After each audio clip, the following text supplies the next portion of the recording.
The first mission to Mars by an Arab nation has been launched from an island off Japan.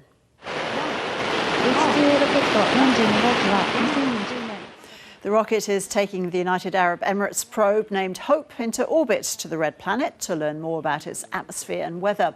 Until now, the UAE has only launched satellites into Earth's orbit. This new mission is part of a plan to help the country move away from oil and gas production and enter the global space industry. Previous probes to Mars have orbited around the planet's poles, offering a limited view. This one will follow the equator in a wider elliptical orbit, giving scientists more detail about weather patterns. The spacecraft will take 7 months to reach Mars. Staying with space, and today is Moon Day, marking the giant leap mankind made when Apollo 11 landed on the lunar surface in 1969. Astrophysicist and the federal government's Women in STEM ambassador, Lisa Harvey-Smith, says Moon Day marks decades of space exploration. The moon is a very important thing to us, but I mean, the human exploration of the moon was really one of the most exciting events, I guess, of the 20th century. I mean, I wasn't even born then, but it had a huge impact on me as a youngster. And, we're going back there now. And that's really, really exciting as human exploration expands into our solar system. We're really on the cusp of a new generation of lunar exploration. So with the Apollo program in the 1960s and 70s, we first set foot there. Now, with the Artemis exploration program, NASA is taking us back.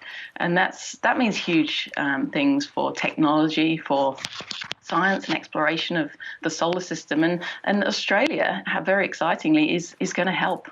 And we're chipping in once again, as we did with Apollo in 1969, when various tracking stations across the country helped to track and beam those live TV pictures of those first steps on the lunar surface. I think one of the common misconceptions about space is people think it's a lot of money, and why are we spending money on space when we should be spending it here on Earth? Well, in fact, NASA have done all sorts of analyses of, the return on investment of the Apollo program. It was about $7 or $8 per dollar spent that came back to the American economy. So this time, the new moon program will be global, and Australia is a huge part of this. Although it was last time with the tracking, now we're designing spacesuits, we're designing rockets, we're designing components, robotics.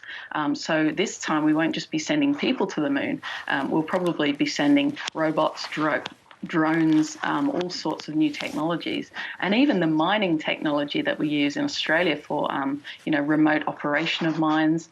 We'll see that kind of technology working on the moon, and we'll be mining resources, things like water and various rocks, to create and 3D print new technologies. So there's a lot of really cool stuff, science, technology, and things that will be useful here on Earth too. Hopefully we'll have a clear night tonight, and wonderfully the moon isn't present at the moment. We've got a new moon, so hopefully we'll have a beautiful starry sky to be able to look for the very thin crescent of the moon.